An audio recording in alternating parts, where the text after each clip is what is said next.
Hail Her Imperial Majesty, Emily Caldwin. Loyal subjects, we're going through a difficult time, but today we honor my mother, the late Jessamine Caldwin. May her memory survive through the ages. Emily. You look tired, Father. Every year, I think the anniversary of Jessamine's death will be easier, but it never is. I wish Mother was still the Empress. I don't think I'm very good at this. You're still learning. Don't worry about the rabble-rousers, and we'll catch the Crown Killer, eventually. People are saying it's you, but these assassinations are a misguided effort to protect me. No, someone's trying to make us look guilty by targeting your enemies. I wish I could just run away from all this. Sometimes you do. You think I don't know about your nights out on the rooftops? Courage. The ceremony will be over soon. Royal Protector and Father. I should have passed a law against that combination of titles years ago.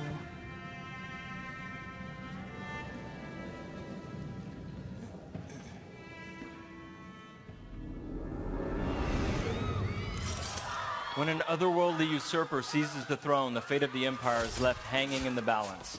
Dishonored 2 offers you the choice of playing as Empress Emily Caldwin or the Royal Protector, Corvo Atano. Emily and Corvo are both fully voiced this time with their own perspectives and emotional responses to the events transpiring around them. Whoever you choose to play, you've got to flee Dunwall, your home, and travel to Karnaca in order to unravel the threads of a conspiracy and take back what's yours. I've gotta get away. I should talk to the captain of that ship.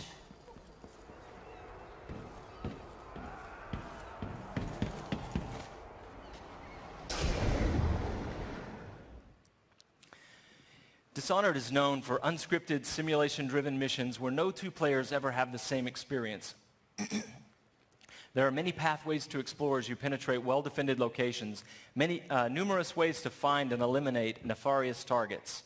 In crafting the missions for Dishonored 2, we've put a much greater emphasis on big, interesting themes, either from a gameplay or fictional standpoint, making each mission a wildly unique place to explore. I'll explain a little bit more about that.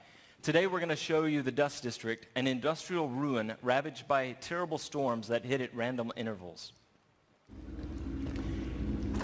In the Dust District, a militant religious faction called the Overseers is at war with the Howler Gang. The leaders of both factions are trying to take each other down. You can side with the Overseers or the Howlers or neither. There are many ways to complete the mission. She'll tell you more. I'll wait here in the skiff and take you back to the dreadful whale after you finish.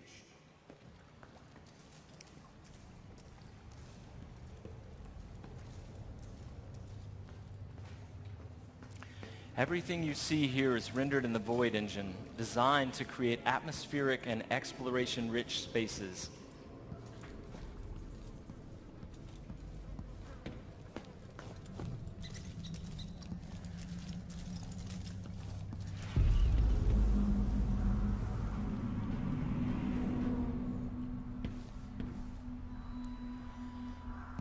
To reach our target, Vice Overseer Byrne, we've got to get past a Grand Guard checkpoint sealed off by a wall of light, a cruel security device reinstated by the Duke of Serkonos.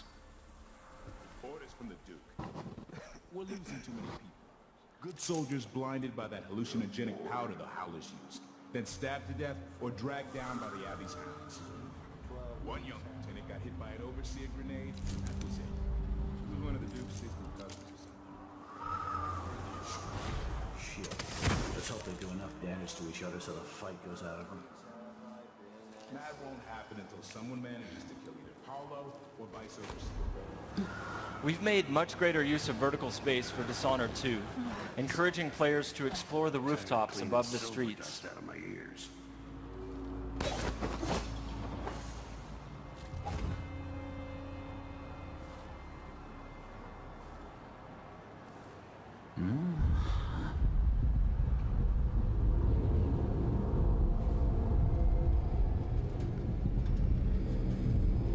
Dust from the mines.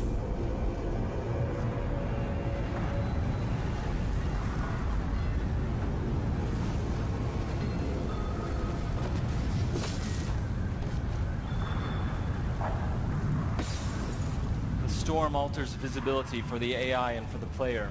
A random storm hits and Emily comments on it. Many of the security devices in Dishonored 2 are powered by wind, a unique feature of Karnaca. So here we're switching off the windmill to get through the wall of light. There'll be a lot going on in this next fight. Drop attack, guards climbing and vaulting, combat choke, and Emily using far reach to pull an explosive whale oil tank toward her from a distance.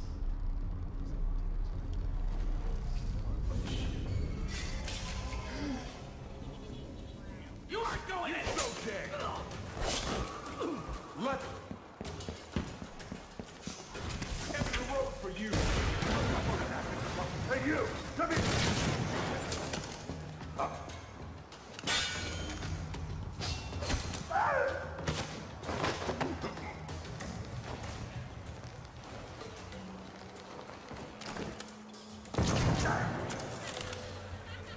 All right, let's jump forward closer to our target, Vice Overseer Byrne. The Overseers are fighting the Howler Gang for the hearts and minds of the people of Karnaca. What happens here will influence Karnaca's future and the endgames. The Vice Overseer hasn't shared his plans with me. He's upstairs now, so I assume we'll learn something before long.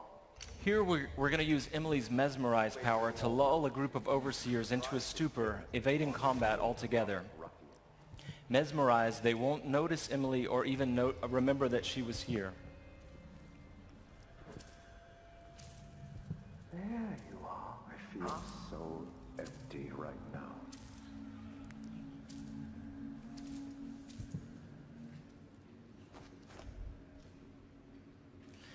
Far reach can be upgraded not only to pull objects from a distance, but also enemies, so you can finish them off in midair.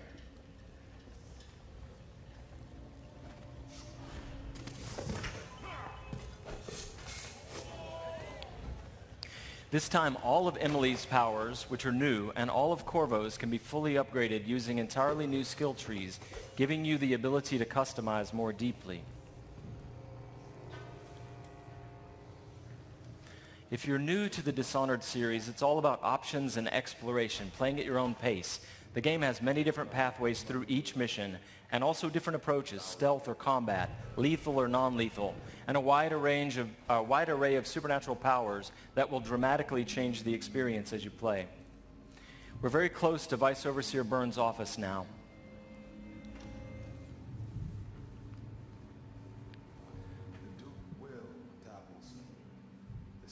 Of the oracular order have seen it, and I feel it in my bones. So this stalemate with the Howlers must be resolved. Byrne is giving a briefing using a projector. We're going to plant a stun mine and then link several of the Overseers with Emily's domino power, so that whatever happens to one of them will happen to all of them. They share the same fate. Died trying to break power. We suffered fatal injuries. Somehow he comes back the next day to fight again. Whatever witchcraft he has... Switching off the projector will attract Vice Overseer Byrne's attention, and when the mine affects one Overseer, it will affect all of them.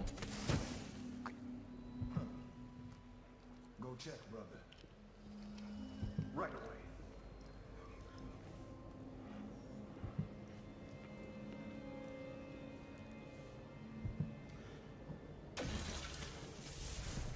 There are many creative ways to use Domino. Now we're going to show you Shadow Walk, another key power for Emily.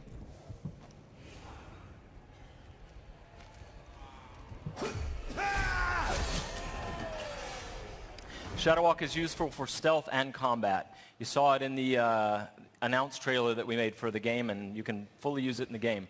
Like all the powers, it can be upgraded in a variety of ways. With Vice Overseer Byrne out of the picture, the leader of the Howlers will owe Emily a favor, and that's just one way to complete the Dust District mission. Before closing today, we want to demonstrate another signature environment from a mission called A Crack in the Slab. It's another example of the missions in Dishonored 2 and how they're built around big, interesting themes. This mission takes place in a ruined manor that's been sealed for several years. At the start, the outsider appears and explains that reality was warped inside this place after an occult event. Your supernatural powers won't work inside the manor, and even time behaves strangely. allowing you to travel back and forth between the ruined present and the past when the manor was lavish and refined.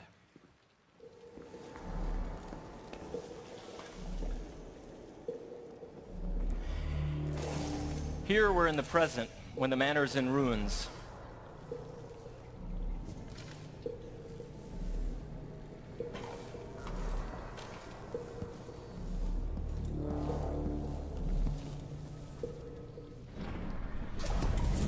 Now we've moved backwards, years into the past, when the manor was still inhabited and guarded.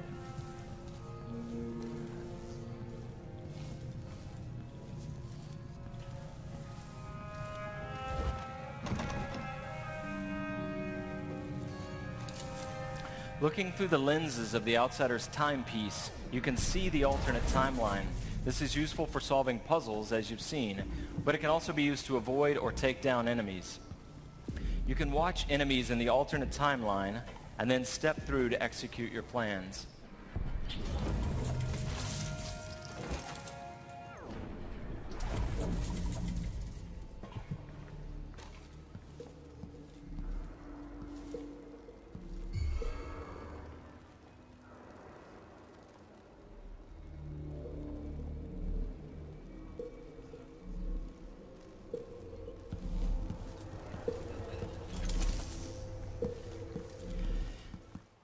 We hope you're going to love the game as much as we do. Thank you. Thank you. I have to once again give a shout out to my team in France. They've worked so hard and they are so